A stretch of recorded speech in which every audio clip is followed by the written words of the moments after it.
60 participantes, pues entonces reciban una cordial bienvenida, una feliz tarde a todos y todas que hacen en este momento ya respectiva participación. Así es de que gracias María Rebeca, una feliz tarde para usted y todos y todas que están en este momento, al igual Diego, gracias por su saludo, pues sean todos bienvenidos. Y Noemí, pues bienvenida también, y a todos nuestros amigos que están dando en este momento están ingresando. Entonces tenemos un quórum de 67 participantes, pues por respeto a ustedes, pues vamos a iniciar esta actividad, no sin antes agradecer sus reportes en cuanto a la calidad de la señal, para hacer un pequeño sobre su opinión en el chat. Pues gracias Jennifer por su reporte en este aspecto, José Pablo, pues gracias Diego. Estamos entonces por iniciar. No hay más. Gracias Katie, gracias María Rebeca por su reporte. Entonces, si ustedes me lo permiten, pues vamos a iniciar nuestra actividad. Pues veo que no hay más solicitudes de ingreso. Con 67 participantes, pues comenzamos a desarrollar nuestro tema, que como ustedes recordarán en la sesión pasada, nos corresponde. Kaylee, pues feliz tarde, bienvenida a esta actividad, y a los demás amigos y amigas que se están incorporando en este momento. Recordemos algunos aspectos desarrollados en las sesiones anteriores. Les voy a compartir mi pantalla, y si ustedes recuerdan, estábamos pues básicamente viendo en esta oportunidad que teníamos este sería perdón, disculpen. Entonces tenemos en esta oportunidad pues el tema. Este es el que habíamos dejado para hoy. Ustedes recordarán que dejamos explicadas las teorías afirmativas, no todas, por supuesto, son varias, pero en esta oportunidad, pues así como lo anunciamos, pues nos corresponde desarrollar las corrientes negativas en torno a la división del derecho. Bueno, entonces, los aspectos importantes por destacar y recordarles también van dirigidos en cuanto a lo siguiente. Las teorías de la división del derecho, como lo habíamos visto a lo largo de la historia, esa distinción entre derecho público y derecho privado, que como lo habíamos mencionado, data desde el derecho romano, el aporte de este caso Ulpiano en torno a abordar esta no es algo novedoso. Sin embargo, lo que sí es importante que ustedes recuerden es lo siguiente: no habiendo criterios uniformes, entonces no hay obviamente un único criterio de distinción entre lo que son las ramas del derecho, cuando, aclaro, se acepta la división del derecho en ramas, porque como ustedes lo habrán visto en esta sección que tienen, también existen otras corrientes de pensamiento filosófico que niegan la posibilidad de que el derecho se divida. Y por lo tanto, entonces tendríamos que desarrollar estas posiciones que son negativas en cuanto a la división del derecho se refiere. Entonces tenemos una primera corriente que nos dice que todo el derecho es público y por lo tanto pues, no es susceptible de que se divida. Entonces no hay tales de que hay normas de derecho privado, derecho público, sino que todo el derecho es público. La otra corriente es diametralmente opuesta, que nos dice lo contrario. El derecho no puede dividirse porque todo el derecho es privado. Y la última, y no menos importante posición, que es teoría negativa, dice que no puede dividirse el derecho porque todo el derecho es social. Siendo así, entonces veamos brevemente cada uno de estos criterios. Como ustedes podrán ver en la primera de nuestras respectivas teorías negativas, está la que destaca el carácter público del derecho y por lo tanto niega la posibilidad que el derecho se divida. Como ustedes ven, el punto central de esta doctrina es derivado de que las normas de carácter jurídico, siendo una formulación de la voluntad del Estado, y hablamos de ese órgano, está dotado de un poder supremo de dominación que ejerce sobre una población asentada en un territorio determinado. Se destaca que la norma jurídica emana obviamente de la voluntad del Estado, y aquí ustedes podrán darse cuenta de que hay un enfoque eminentemente en cuanto a esta posición. Entonces, destacar como fuente primaria, en este caso única, para producir la norma jurídica es la autoridad del Estado. Entonces, siendo así, emanando de un órgano del poder público, pues todo el derecho es público. Sería un primer punto. Ahora bien, si ustedes se dan cuenta, a continuación, pues les voy a presentar otra corriente que es obviamente negativa y nos dice lo contrario. Todo el derecho es privado. Entonces ahora tenemos dos cosas. Por un lado están los teóricos que niegan la división del derecho porque nos dicen que todo el derecho es público, partiendo del órgano que lo genera, que es el Estado. Pero acá ustedes podrán darse cuenta de que ya no se parte del órgano que produce la norma, sino se va directo al destinatario de esos preceptos. Entonces, el análisis se centra en lo siguiente.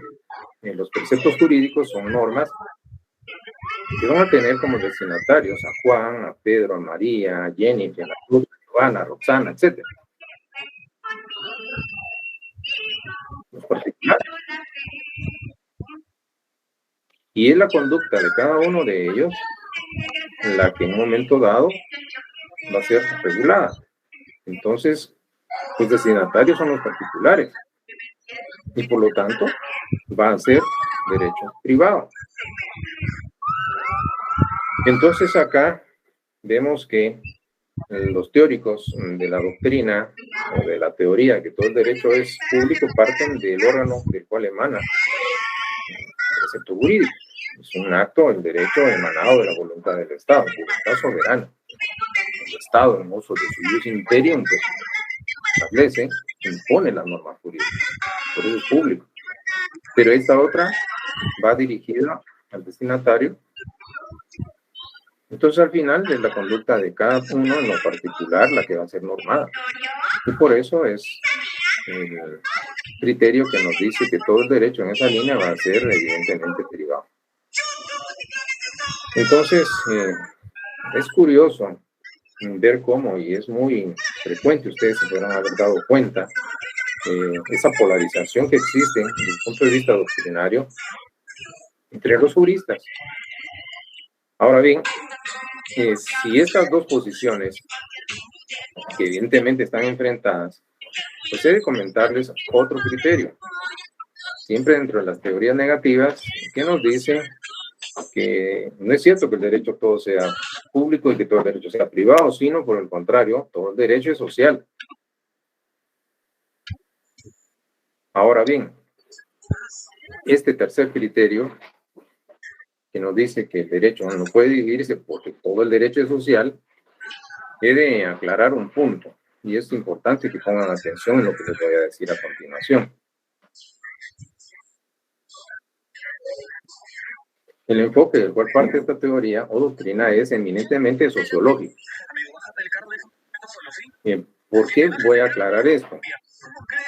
Porque existe una tercera rama del derecho que es más contemporánea y es la que nos reconoce que junto con el derecho público, el derecho privado, existe el derecho social.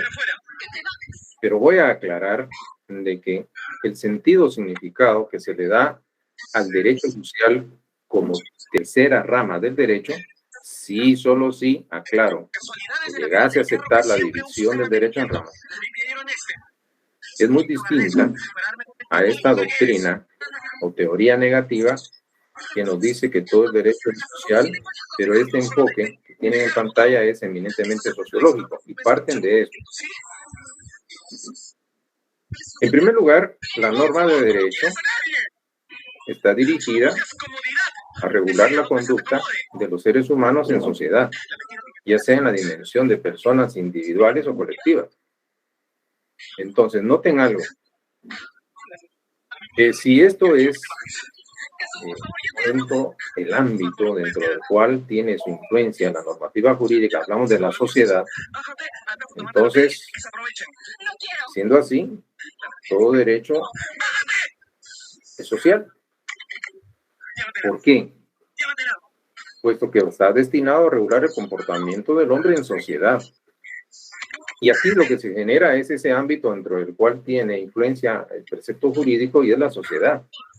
Y si lo utilizamos como en términos biológicos, sería como decir que la sociedad es como el caldo de cultivo dentro del cual va a tener toda esa proyección y ese desenvolvimiento efectivo de la normativa jurídica. Entonces, siendo así, pues todo derecho sería social. Ahora, este es el criterio de la teoría negativa que estamos mencionando. Pero les había comentado lo de la tercera rama del derecho, y es el derecho social, que no debe confundirse definitivamente con lo que esta posición teórica nos está informando. En cuanto al derecho social, como rama tercera del derecho, siempre que se reconozca la división del derecho en ramas, está integrado por un conjunto de normas jurídicas en donde van a quedar plasmados principios que se constituyen a escuchar en conquistas sociales que las clases o sectores más desposeídos pero mayoritarios de una sociedad han logrado ganar con un reconocimiento de un ordenamiento jurídico. Y es acá en donde podemos ubicar, por ejemplo, el derecho del trabajo. Si ustedes analizan la historia del derecho del trabajo, algunos hablan del derecho laboral, esta rama del derecho, que forma parte de la sistemática jurídica, así como lo van a escuchar, no surgió como un regalo o una concesión graciosa por parte de los sectores minoritarios que dentro de la sociedad han detentado el poder económico y político. No surgió como un regalo. Y ustedes podrán analizar y ver a través de la historia del derecho en qué momento surgió el derecho del trabajo, que está ubicado entre la categoría de derecho social. Entonces, ¿qué fue lo que ocurrió? Pues básicamente los sectores mayoritarios y menos desprotegidos de una sociedad, y claro, una sociedad antagónica, vemos que las relaciones de trabajo que se daban obviamente eran normadas en sus inicios por principios y normas emanadas del derecho civil. Entonces, estas garantías que ustedes en la actualidad podrán gozar y ser beneficiados, el descanso en el séptimo día,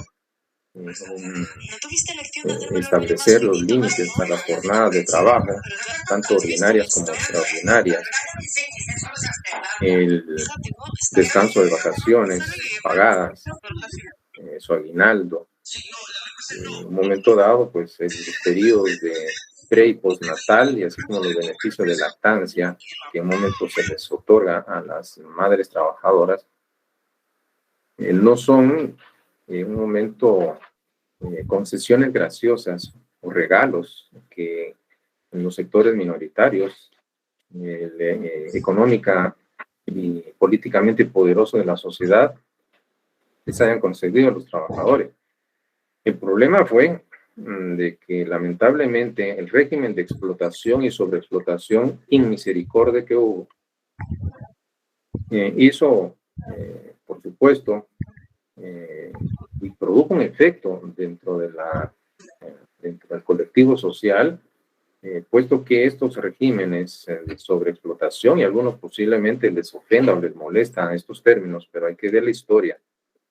Entonces, los trabajadores tuvieron que organizarse y así como lo oyen, luchar porque se reconociera un espacio de dignidad y reconocer garantías mínimas para quienes dentro de las relaciones de producción pues tenían una desventaja y era obviamente en un momento dado pues la necesidad de poder generar alguna fuente de ingreso. Entonces, esto hizo que se diera margen a que se hubiera un proceso de lucha, y por eso se habla de conquistas sociales.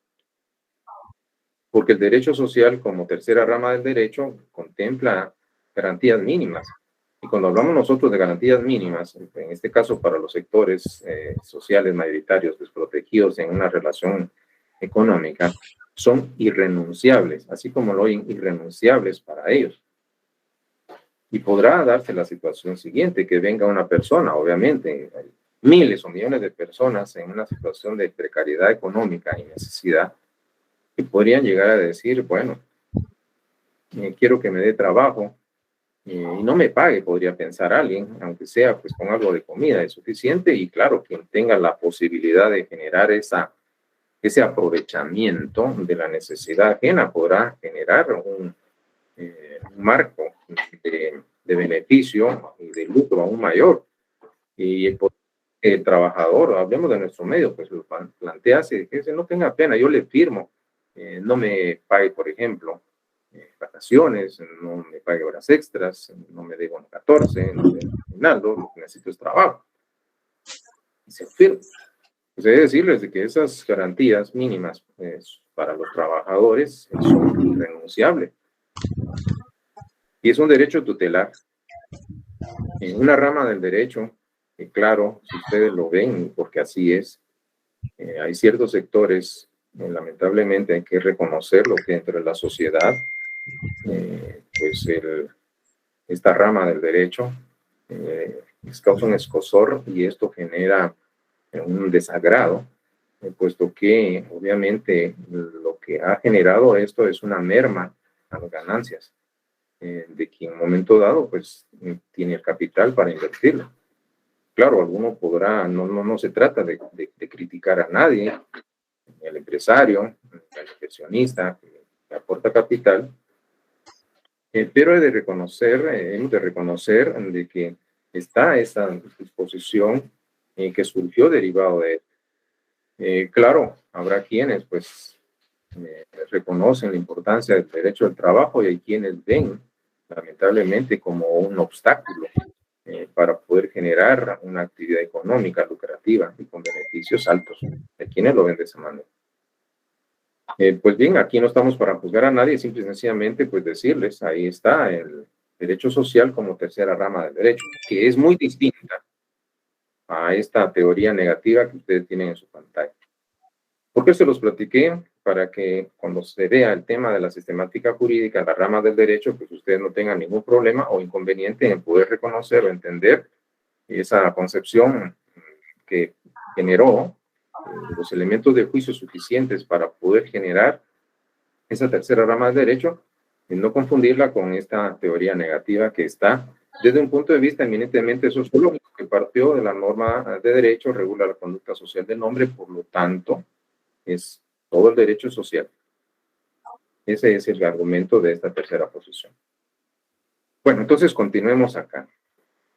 Si ustedes han llevado la secuencia de esta exposición, pues entonces lo que tenemos básicamente son estas reflexiones que se hace necesario comentarlas, porque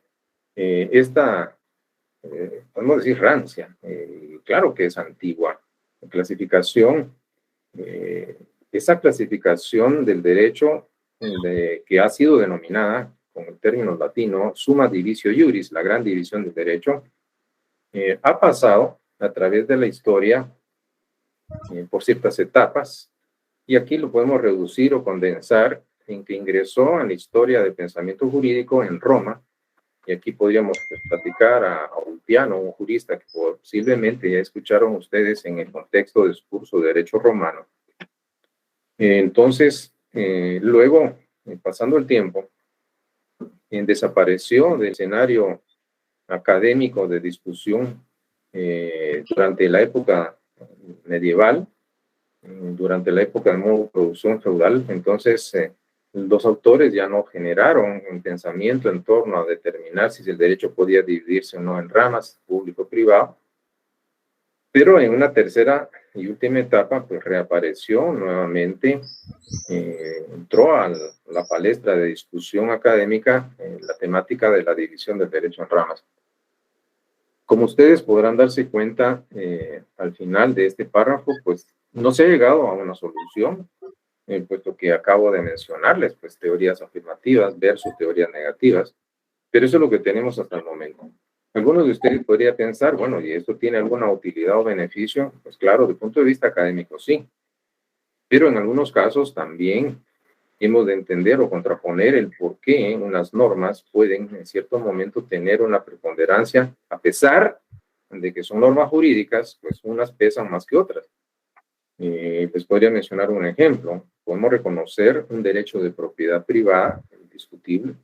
Es una columna dentro del sistema jurídico guatemalteco, junto con el régimen de libre empresa, pues el régimen de propiedad privada es un pilar del ordenamiento jurídico guatemalteco. Y podemos reconocer ese derecho, claro, es un derecho real perfecto, propiedad o dominio, en donde la potestad o las facultades inherentes a ese derecho es usar, gozar y disponer de los bienes dentro de los límites de la ley. Ya se los había comentado en cierto momento, también junto con el uso, el goce y disposición, el derecho de propiedad originalmente surgió con una cuarta potestad, y era abusar. Entonces, el abuso de la propiedad era parte inicial en sus orígenes del derecho de propiedad.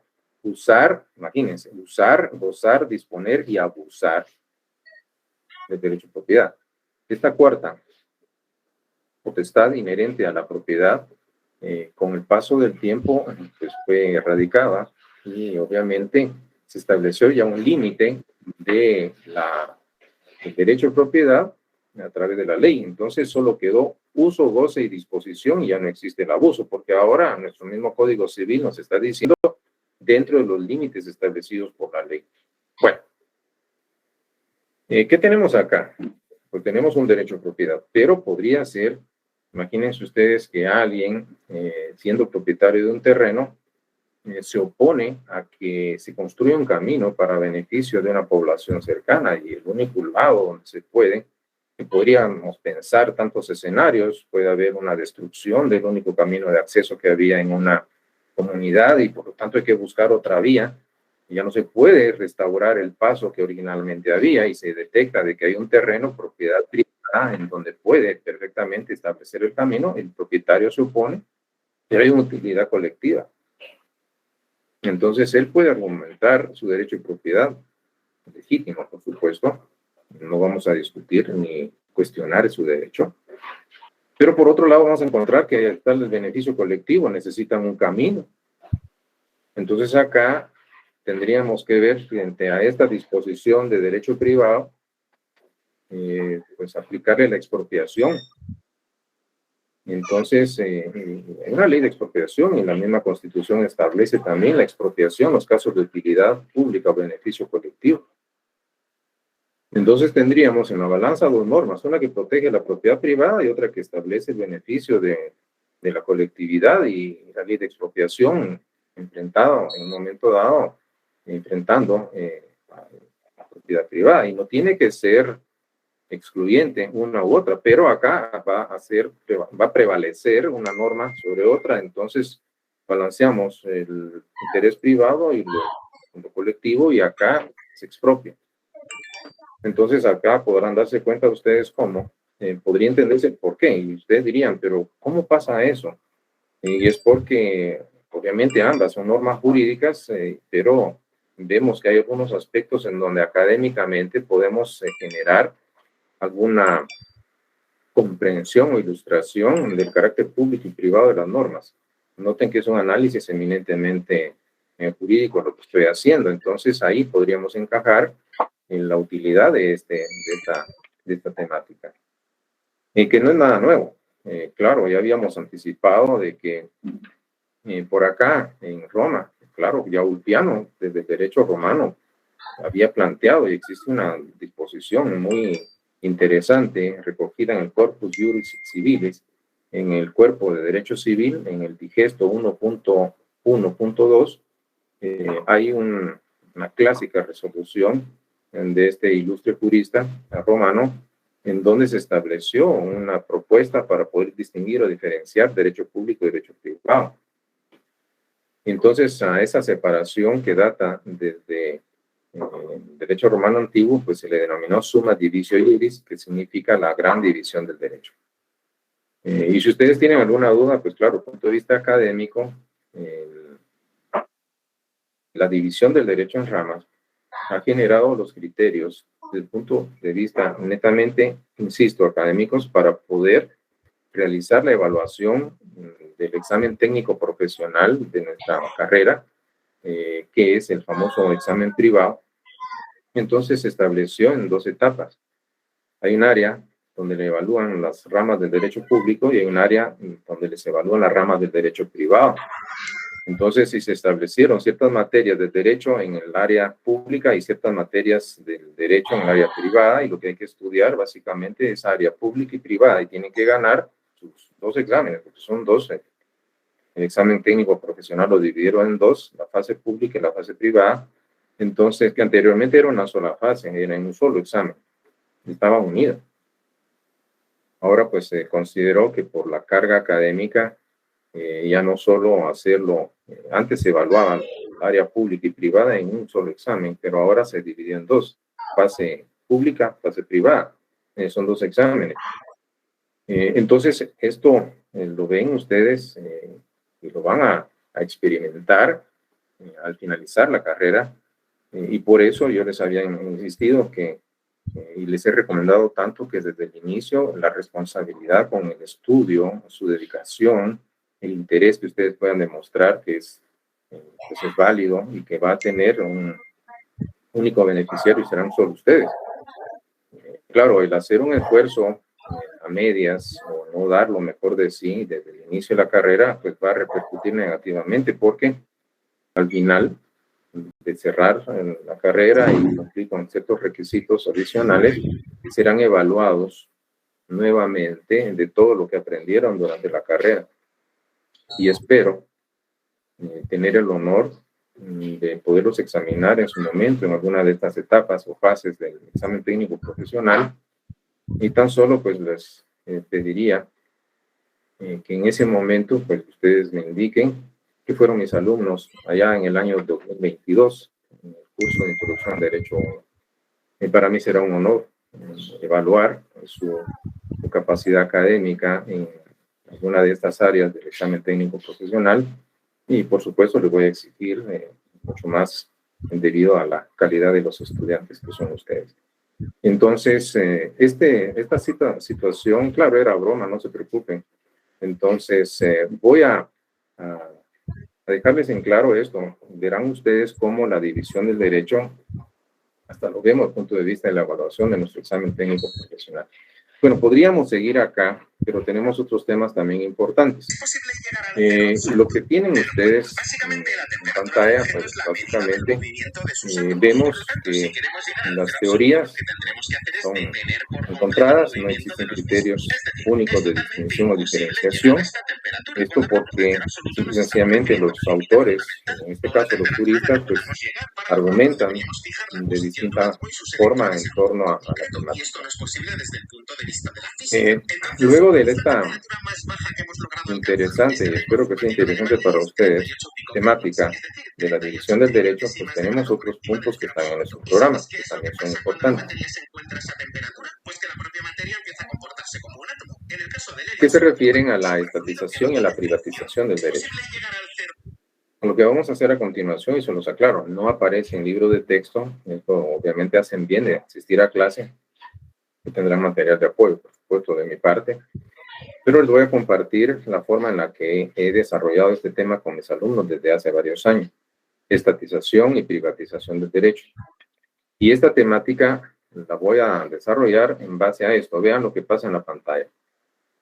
Ahí estamos. Y es tomando en consideración los métodos de resolución de conflictos que se dan, obviamente, dentro del contexto social. Van a ver ustedes algo que me parece y espero que despierte su inquietud académica. Este tema de la estatización y privatización voy a relacionarlo con los métodos de resolución de conflictos.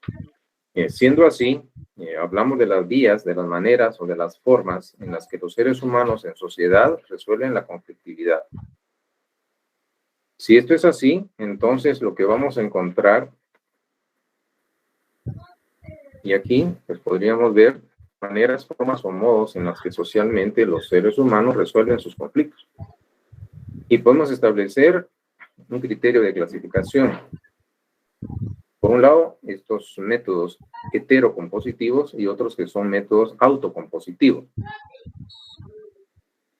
¿Qué es lo que hace la diferencia entre un método heterocompositivo y un autocompositivo? La diferencia radica básicamente en de dónde proviene la solución al conflicto. Si va a ser de un sujeto ajeno a las partes en contienda, en otras palabras, si la resolución del conflicto va a depender de la voluntad de alguien que es ajeno a las partes interesadas, o bien si la solución al conflicto va a derivarse de los mismos sujetos que están enfrentados, que están en conflicto. Claro, van a ser motivados o ayudados, pero serán ellos los protagonistas en la búsqueda de la solución a su problema. Y esto va a ser la diferencia entre los métodos heterocompositivos y los autocompositivos. Porque acá, como ustedes podrán darse cuenta, en la columna de los métodos heterocompositivos tenemos el proceso judicial y el proceso arbitral. Y en los autocompositivos tenemos la mediación y la conciliación, entre otros. ¿Y esto qué significa? Esto es lo que significa, pues voy a ver si tengo la imagen disponible con ustedes en este momento. Así, aquí está. En el caso de los métodos heterocompositivos, pues tenemos el proceso judicial. Y ustedes podrán ver acá en la imagen, pues a las partes en contienda. Pero hay alguien que se encuentra en un plano superior y es quien va a decidir por ellos. Podemos tener al actor o demandante y al demandado, pero la solución al conflicto va a depender de la voluntad de alguien que es ajeno. Y en este caso es el juez. Le guste o no a las partes, pues la decisión es de él. Y claro, el que esté en desacuerdo con lo cierto por el juez, que tendrá que interponer los medios de impugnación o los famosos recursos. Pero la decisión depende de la voluntad de alguien más. ¿Y dónde la va a plasmar el juez? El juez la va a plasmar en la resolución que le pone fin al proceso y que normalmente es la sentencia. Entonces, vamos a notar que el carácter hetero va dirigido a eso. En el caso de los procesos arbitrales, que también son heterocompositivos, pues también vamos a tener, por un lado, a los sujetos en conflicto, ambas partes, y vamos a tener al árbitro, que dentro del proceso de arbitraje conoce el caso que le han planteado y lo han sometido a un proceso arbitral, y el árbitro decide la controversia a través de una resolución que se denomina laudo arbitral. Entonces, en el caso del proceso de arbitraje, al igual que el proceso judicial, ambos son heterocompositivos, puesto que la voluntad que resuelve o decide el conflicto entre las partes específicas o determinadas es ajena a estos sujetos en contienda. Y ese es el carácter heterocompositivo que tiene tanto el proceso judicial como el proceso arbitral. Pero también habíamos hablado de los otros métodos que son autocompositivos. En el caso de los autocompositivos, entonces, ¿qué tenemos?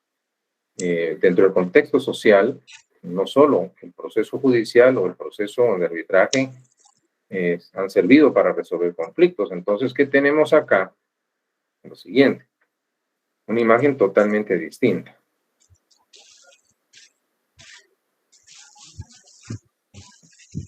Noten que en el mismo plano hay alguien en medio de las partes en contienda, mediando entre los sujetos en contienda. El juez se encontraba en plano superior, por supuesto, pero acá es en el mismo plano. Este sujeto, que podría ser un mediador o puede ser un conciliador, lo que hace básicamente es formular, hacer propuestas, no imponer como lo hace el juez. Él sugiere posibles soluciones,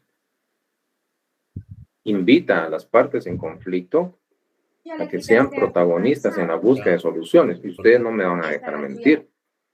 ¿Qué es lo que ocurre? Una Y lo cucharadita le he peor quitado por si la... que puede pasar es tomar decisiones estando molesto, estando ofuscado. Eso es lo peor que puede hacer el ser humano.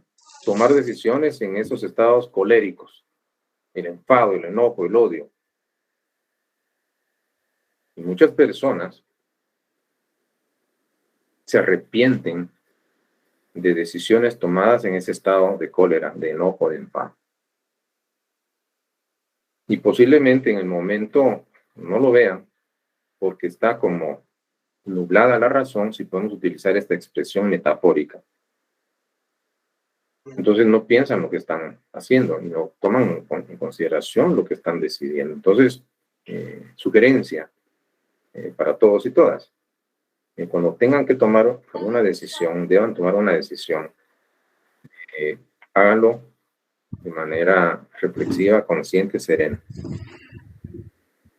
Y si no es en ese momento, porque no es el momento propicio, el momento en que está el conflicto, en que toda nuestra reacción emotiva está desplazando a la reacción racional, entonces dejar un tiempo y tomar la decisión ya debidamente calmados y serenos. Pues bien, este sujeto lo que hace es eso, mediar. Le sugiere fórmulas ecuánimes de solución, que posiblemente el ofuscamiento, el enfado, el enojo no le permita a un sujeto pensar en ello, pero por eso está mediando. Y en todo caso, al final, quienes deciden son los sujetos partes, porque el otro sujeto solo los invita. Él es un mediador o puede ser un conciliador, en donde les propone fórmulas ecuánimes de solución, desde un punto de vista ya desinteresado, pues él colabora. Entonces trata acá y efectivamente lo que yo les comentaba a ustedes, tomar decisiones molesto. Y creo que mejor imagen no puede encontrar. Los sujetos en contienda están molestos, con el ceño fruncido. Y el otro sujeto los calma, los tranquiliza, los invita a que busquen una solución. Esa es la función. Ahora, viene una pregunta obligada. Claro, no vayan a abrir el micrófono, por favor, porque para eso tienen ustedes el chat. Y esto que ustedes están viendo de personas que interceden, personas que son los que están sugiriendo, ¿ustedes creen que esto es algo nuevo? Sí, así como lo oyen, creen que es algo nuevo. Creen que esta manera es recientemente incorporada. ¿Qué ven? ¿Qué piensan ustedes? Pues me dicen que no. Claro, tiene razón, José, Gerardo, Javier, Karina, tiene razón. En nuestro medio existe, gracias. Bueno, Gerardo dice desde Roma, yo le diría antes de Roma. Esto es tan viejo como la humanidad. En este caso, he de comentarles esta situación interesante, porque, y les voy a presentar un ejemplo, un caso, por supuesto, real, que hace siglos ocurrió, por no decir milenios, pero que es tan real y que va a demostrar lo que en un momento dado refleja el tema. Bueno, entonces, ¿qué tendríamos acá luego de la reflexión, de la mediación, la conciliación? Pues llegar a un acuerdo. Noten que aquí estos tres sujetos, pues ahí se estrechan la mano y hay alguien más que los acompaña. Esto no lo hace el juez. No lo hace el juez. Jamás he visto en un proceso judicial ante juez competente 6 por 6, ¿cuánto es? Les tome la mano al juez. Luego, a ver, claro, lo que menos quiere una de las partes y que fue el vencido es darle la mano al juez.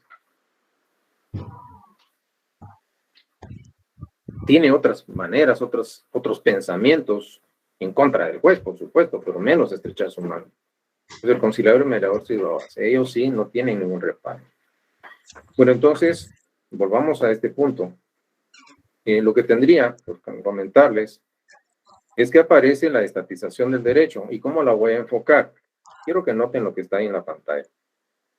Como pueden darse cuenta, esa tendencia que ha ido, obviamente, concentrando en el Estado, y quien va a asumir de una forma exclusiva en la administración de la justicia, y que toma el control absoluto de la función jurisdiccional. Y cuando digo absoluto es total.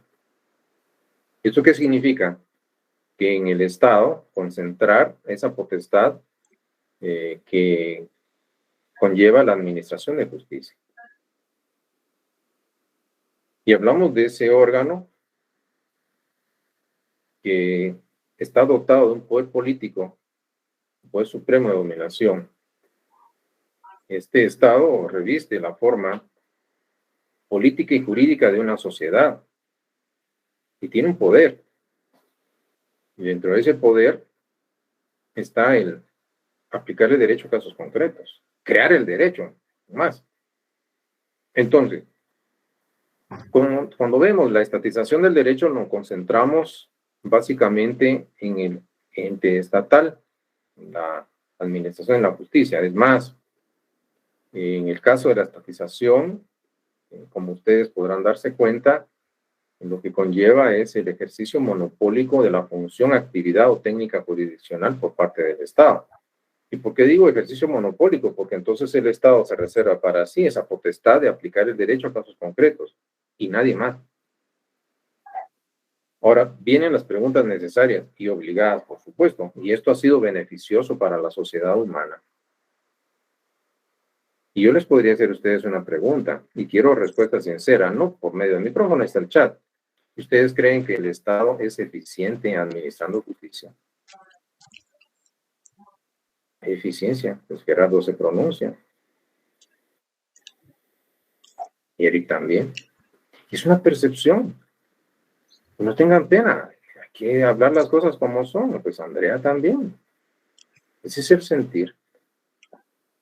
Ese es un sentimiento. Ahora, ¿esto por qué se debe? Veamos en un momento dado esta situación. Y podríamos ver que en la misma Constitución Política de la República de Guatemala, y aquí está el texto del artículo 203 constitucional, que en un momento dado nos está indicando cómo se imparte la justicia conforme a la Constitución y la ley de la República. Es interesante de que en la ley del organismo judicial se establece que la justicia se imparte conforme a la Constitución, las leyes y los valores. Pero en la Constitución política se establece que la justicia se imparte conforme a la Constitución y las leyes. Ley de organismo judicial, Constitución, leyes y valores. Ley de organismo judicial.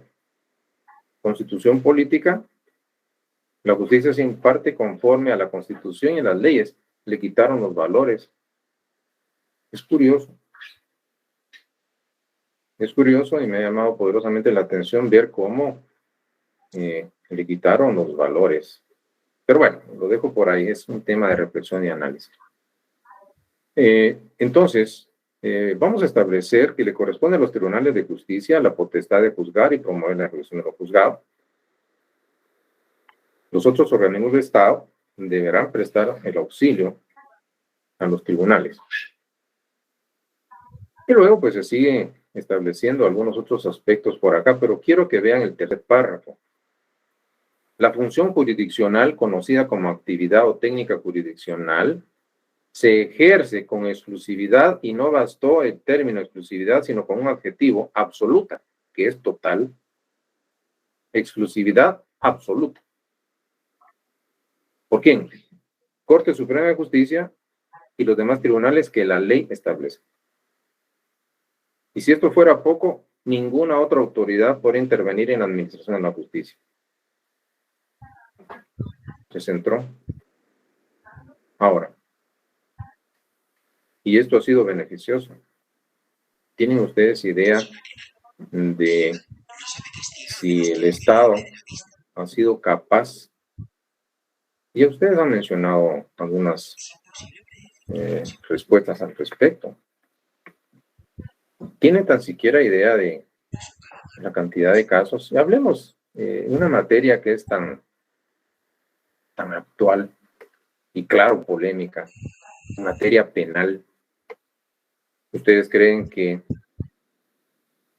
estos procesos en materia penal son resueltos? ¿Tienen idea del porcentaje de casos penales que llegan a sentencia? De 1 a 100. ¿Cuántos? ¿Y qué vamos a encontrar? Más del 90%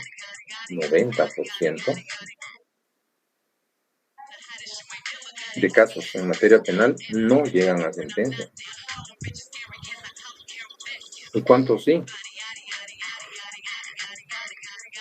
3, 4 o 5% sí llegan a sentencia.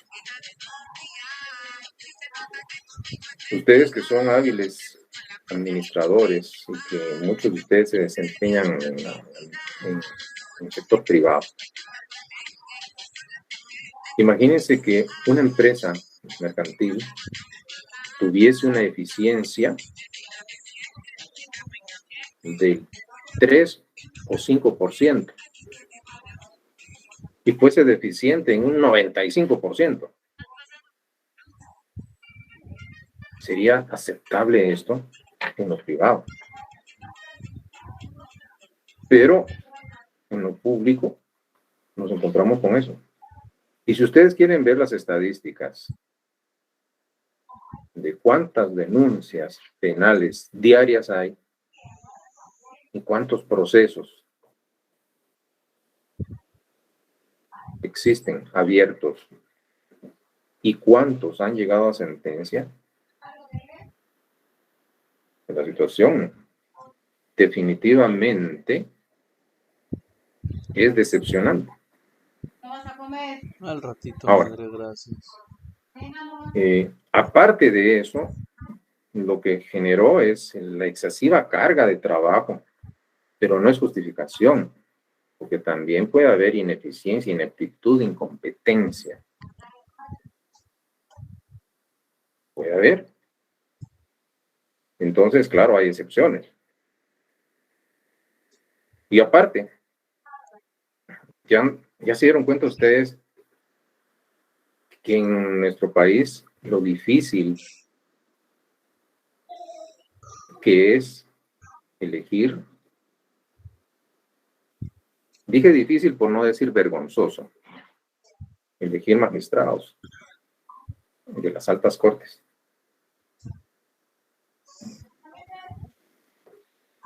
Entonces, podemos entender que es un ejercicio monopólico que ha sido, por supuesto, criticado. Y no solo en Guatemala, por supuesto, porque alguien puede decir solo Guatemala. No, en varias partes del mundo, pero el que conocemos en nuestro país. Y estamos llamados a mejorar. Sí, solo sí exista la voluntad política de generar un cambio para mejoría.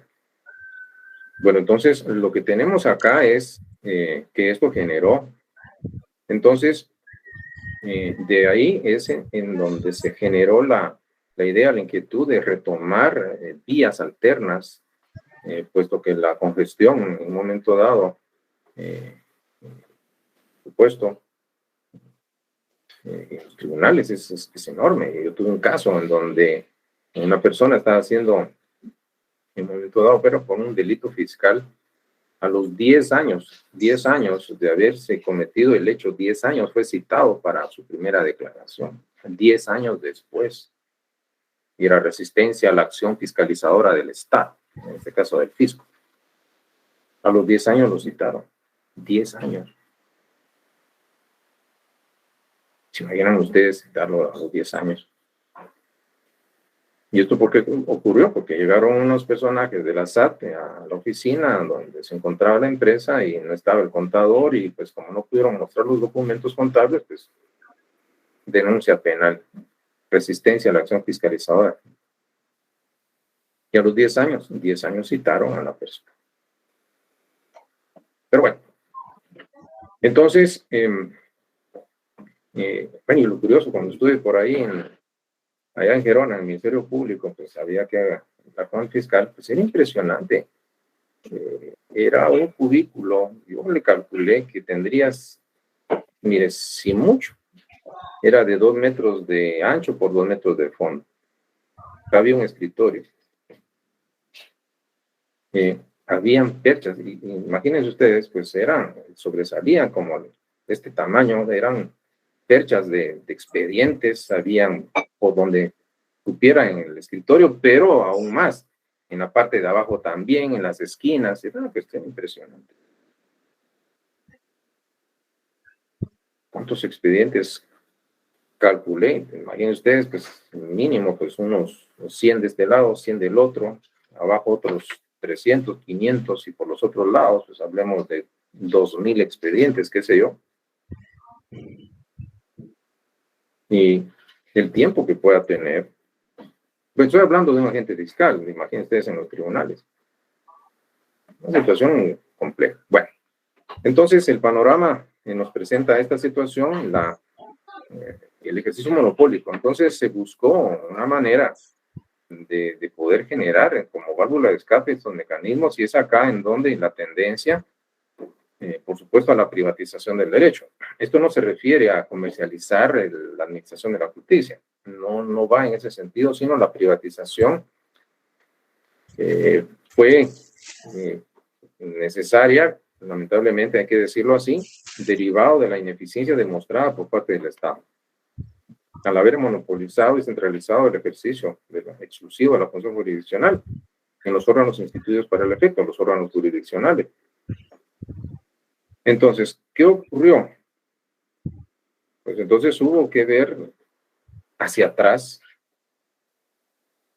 y determinar vías alternas para la resolución de conflictos, y que no son nada novedoso, porque inclusive estas vías alternas de resolución de conflictos, como una mediación, una conciliación, podría atreverme a decir que ancestralmente las ha aplicado el hombre, inclusive hasta antes de que surgiera el mismo Estado de Derecho como tal. Pues había manera de resolver los conflictos. Más de alguien por ahí colaborando con los sujetos en contienda para ayudarlos a encontrar por sí mismos una solución a su problema. Entonces surgió la privatización, por supuesto, del derecho. Y ya nosotros tenemos, claro, y reconocerlo, la falta o la carencia de un sistema de justicia pronta, efectiva y cumplida.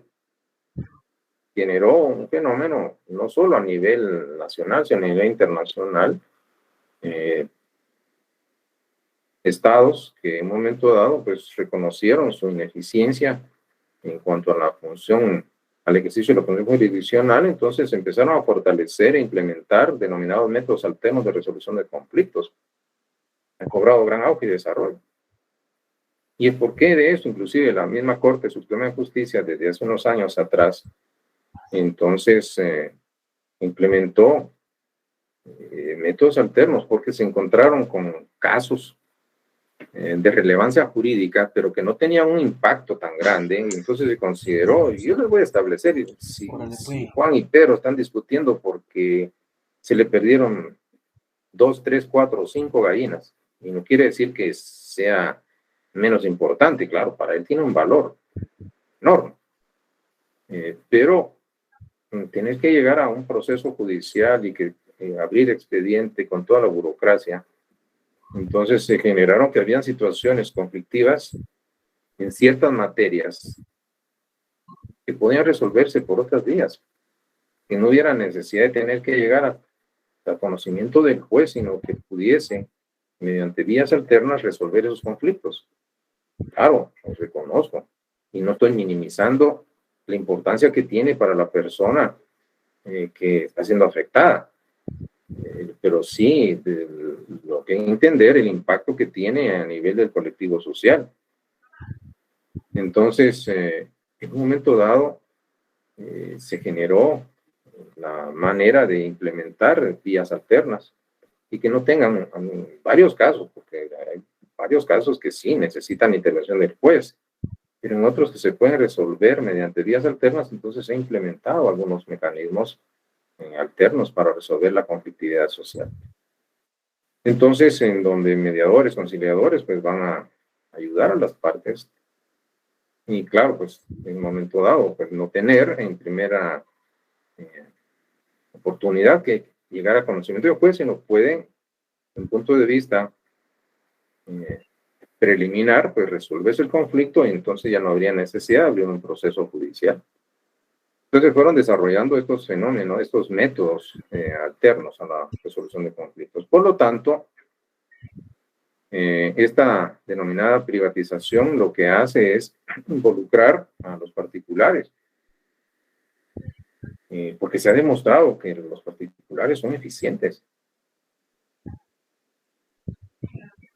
Al final son los particulares a los que les interesa resolver el conflicto y el juez pues podrá poner desinterés o tendrá mucho trabajo o poco le puede importar en el peor de los casos lo que están sufriendo las partes en conflicto. Entonces ellos como protagonistas, las partes involucradas son más eficientes. Entonces, y esto no ha sido nada nuevo. Entonces retomar esta estrategia en donde por la vía de la delegación, involucrar a los particulares para poder resolver la conflictividad. No en todas las materias, porque por supuesto no van a ser todas las áreas o ámbitos del derecho que van a resolverse entre los particulares, como podría ser que ellos decidan sobre un secuestro, un asesinato, etcétera, no. Pero en ciertas áreas, y aquí sí podemos hablar desde el punto de vista del derecho privado, que puede resolverse a través de la acción protagónica de los interesados. Bueno, entonces para ir terminando este tema, puedo comentar lo siguiente. Pues ustedes, hay un fenómeno, hay un caso que les había anunciado hace unos minutos atrás, que refleja lo que yo podría denominar estatización y privatización. Es un ejemplo para poder entender el ejercicio monopólico y la delegación. Y es el caso de un personaje que es conocido, por lo menos habrán escuchado de él.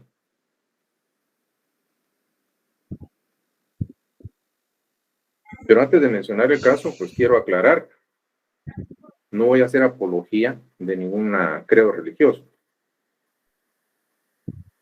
Pero establezcamos un caso, ustedes conocen un personaje y es Moisés, personaje bíblico. Pues en el caso de lo que ocurrió luego de la liberación que hubo, porque estuvieron sometidos a la esclavitud egipcia. Entonces, Moisés lo voy a utilizar para poder tomar una referencia de el fenómeno de la concentración, el ejercicio monopólico de la administración de justicia. Pues entonces lo que ocurrió es que Moisés era el que administraba justicia. Solo él, al inicio. Entonces lo que ocurría es que, claro, en un pueblo siempre hay conflicto, entonces las personas involucradas en la conflictividad acudían de horas de la madrugada afuera de la tienda de Moisés para ser los primeros en ser atendidos y que Moisés conociera el caso y resolviera. Pero esta situación se volvió bastante problemática para Moisés. Imagínense, 2, 3 de la mañana ya estaba la gente esperando hacer su turno para recibir justicia por parte de Moisés. En fin, hubo alguien que se percató del problema y fue el suegro de Moisés, Jetro. Entonces vio el desgaste, y vaya a ser un desgaste que estaba teniendo Moisés.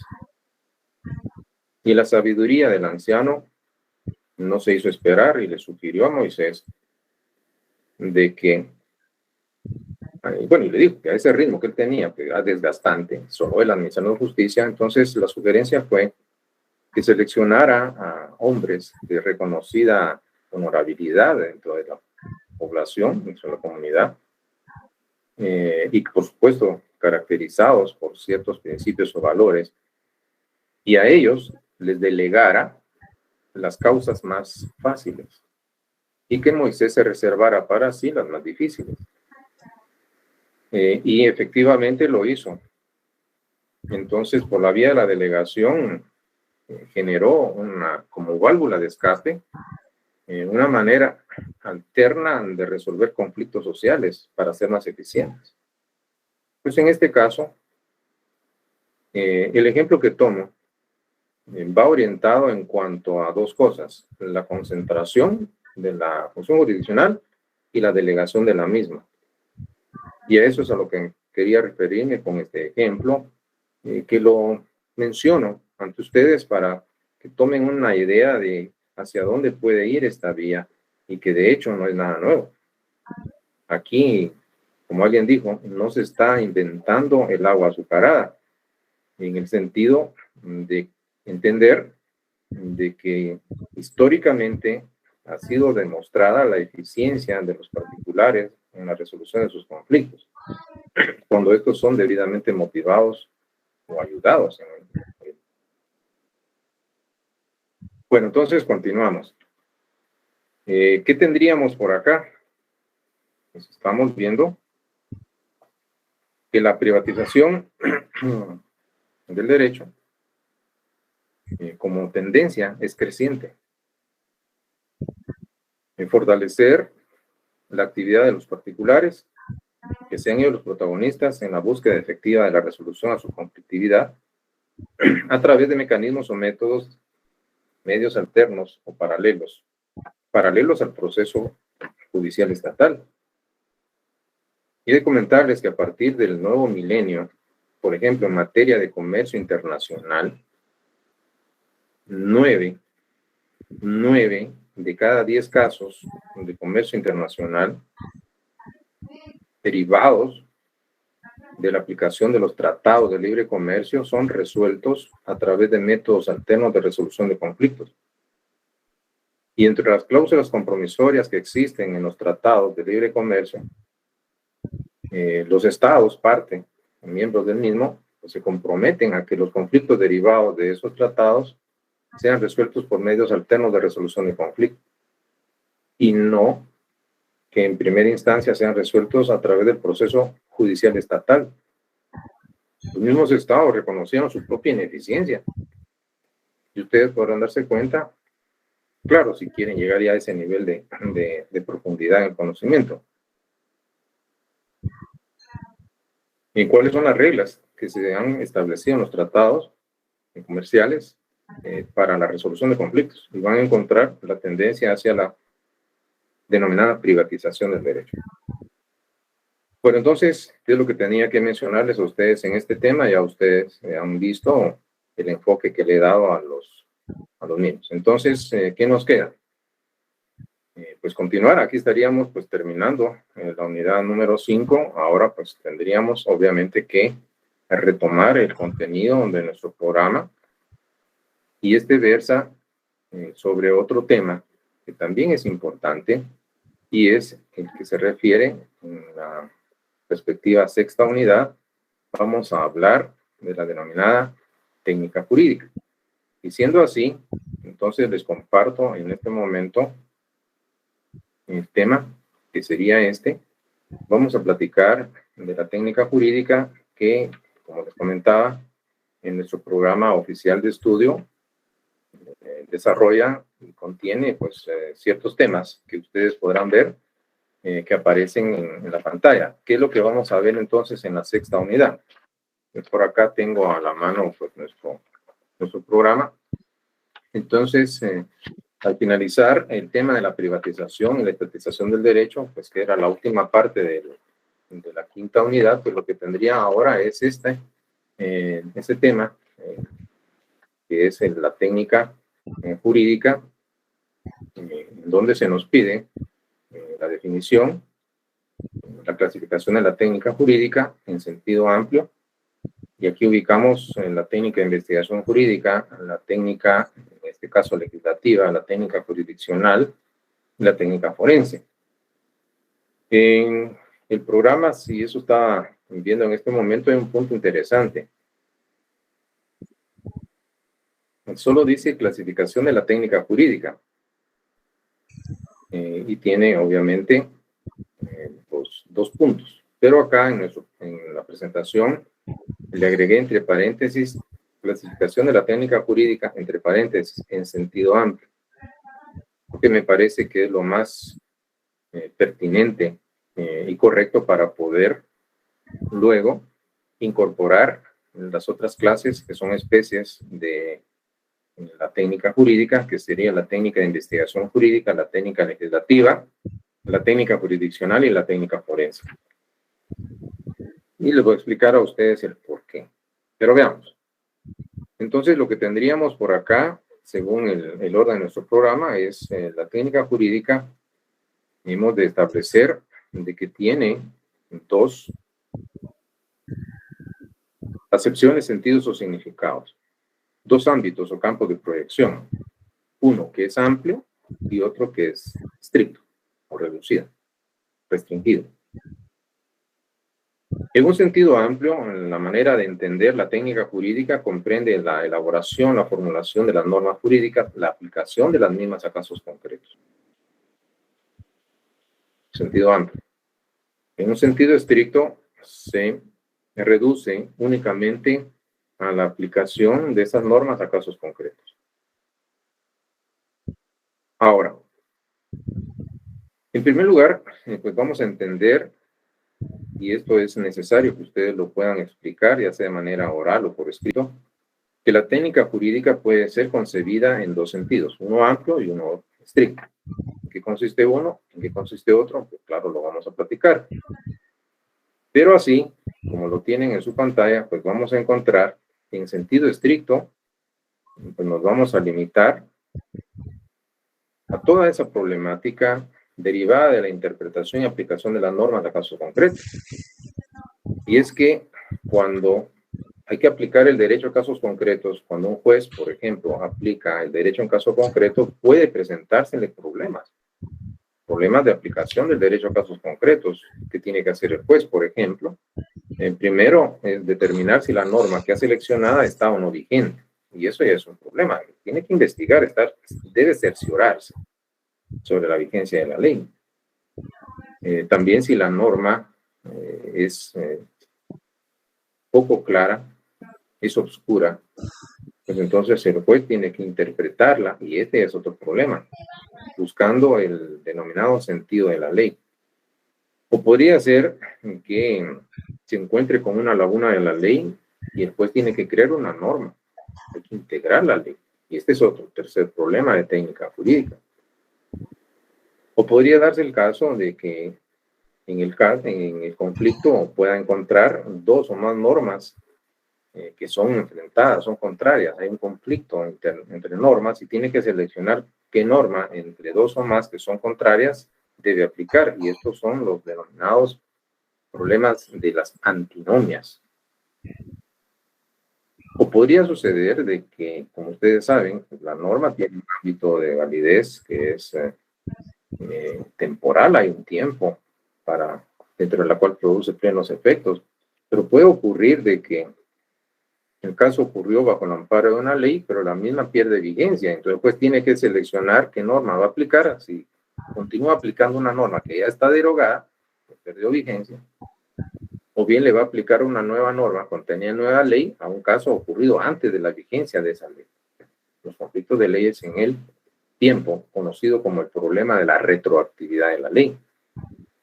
O podría, y ese ya es otro problema de técnica jurídica, o podría ser de que en un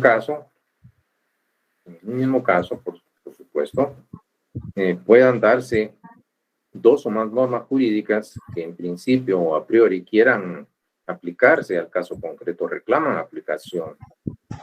Siempre y cuando entre estas dos o más normas haya una triple identidad, y eso lo voy a explicar oportunamente, en su ámbito personal, material y temporal de validez, pero que son de distinto ámbito territorial o espacial, entonces se están reclamando la aplicación a un caso. Y el juez tiene que decidir qué ordenamiento jurídico entre varios simultáneamente vigentes va a aplicar a ese caso cuando se dé esa triple identidad en esos ámbitos antes mencionados, pero que hay una diferencia en cuanto al ámbito espacial o territorial de validez. Son los conflictos de leyes en el espacio. Entonces son problemas que resuelve la técnica jurídica en sentido estricto. Ahora bien, pero también habíamos mencionado la técnica jurídica en sentido amplio. Y siendo así, encontramos que en un sentido más amplio, pues hay un conjunto de principios, reglas, procedimientos. Facilitan, por un lado, la creación, por otro, aseguran la realización de las normas mediante la utilización racional de datos y medios.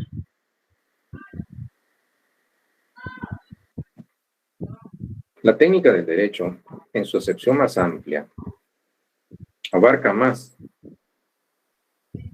aspectos que la técnica en sentido estricto. Y siendo así, la habilidad que implica la creación de una norma, la habilidad que implica el resolver la problemática derivada de la aplicación de las normas, la habilidad que puede implicar, en este caso, pues, la labor o la función de un sujeto protagonista dentro del sistema de administración de justicia, o bien la habilidad que se pueda requerir inclusive para poder crear el conocimiento de lo jurídico desde el punto de vista científico, requiere habilidad de destreza, y eso lo va a comprender en la técnica jurídica en sentido amplio. Porque se ha dicho, y esto es interesante mencionarlo, que en la acepción más amplia, la técnica jurídica o técnica del derecho, hay reglas, habilidades prácticas, la búsqueda, la creación, individualización, elaboración, aprovechamiento de fuentes de conocimiento jurídico y también de las fuentes jurídicas para realizar y superar las ciencias del derecho y el ordenamiento jurídico positivo. Vean ustedes todo lo maravilloso que se menciona que hace la técnica de derecho o bien la técnica jurídica en sentido amplio. Siendo así, hay esa propuesta de que esta técnica jurídica en sentido amplio admite a su vez 4 tipos de habilidades, que cada una de ellas se constituye en una técnica. Y tendríamos, por ejemplo, la técnica legislativa, la técnica jurisdiccional, la técnica forense y, por supuesto, la técnica de investigación jurídica. Ahora, estos aspectos que obviamente se constituyen en elementos importantes de la técnica jurídica, pues los vamos a desarrollar básicamente en esto. En la técnica legislativa, claro, pues la elaboración, la formación de las normas que integran el ordenamiento jurídico requiere habilidad o destreza. Cuando ustedes deseen crear una norma jurídica, pues van a entender que en teoría, por ejemplo, los legisladores para crear la norma deben utilizar habilidades o destreza. Alguien podría pensar, porque imagínense ustedes que yo les dejara una tarea, y es que elaboren una ley que tenga 5 artículos. O si ustedes quieren, lo vamos a reducir de 5 a 3. O todavía se lo voy a reducir. Van a crear un artículo. Van a crear una norma jurídica.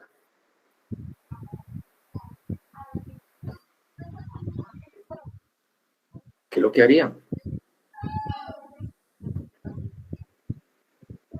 El objetivo es crear una norma, una norma jurídica. ¿Dónde comienzan? Ustedes pueden tomar las leyes, verlas, y ahí están los artículos, pero cuando hay que crearlo, ¿hay habilidades o destrezas para poder crear una norma? Por supuesto.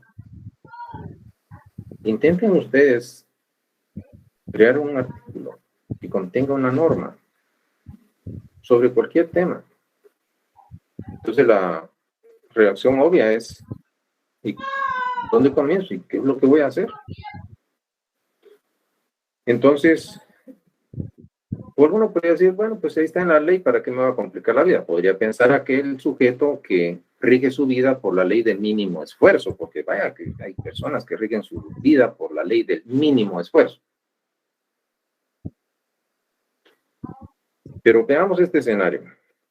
Imagínense que el día de mañana ya ustedes como abogados, abogadas, graduados y graduadas, llegue un cliente a su oficina, le diga, licenciado o licenciada, necesito su asesoría, nosotros somos un grupo de vecinos y queremos crear una asociación de vecinos y necesitamos que usted nos ayude para hacer nuestro reglamento. Solo ahí. Imagine usted semejante trabajo. ¿Qué harían? Esa es una. Otra. Imagínense ustedes como legisladores, porque algunos de ustedes serán diputados o diputadas al Congreso y van a crear y pretenden promover una iniciativa de ley en el Congreso. Hay que crear un anteproyecto. ¿Cómo hacerlo? Ustedes son asesores de alguna entidad y de las que está dotada de iniciativa de ley y quieren crear un anteproyecto. O bien son asesores del Congreso de la República y claro, los diputados pues tienen también, imagínense cuando tienen que emitir un dictamen de comisión en donde en teoría pues es una comisión integrada por diputados especialistas en la materia. Entonces tienen que opinar. ¿Y a quién creen que le va a preguntar el diputado? Entonces tendrá sus asesores. Y de esta manera, podrían mencionarles ejemplos prácticos de en qué casos se hace necesario tener un conocimiento de cómo crear una norma jurídica. Pero nos encontramos con algo, es el hecho de que no vayan aquellos que rigen su ley, su vida, perdón, por la ley del mínimo esfuerzo. Alguno podrá estar pensando en dos palabras en inglés, copy-paste, copiar y pegar. Y ya no se involucran en una complicación intelectual o académica, sino se limitan tan solo a buscar, encontrar y copian, pegan y ahí está.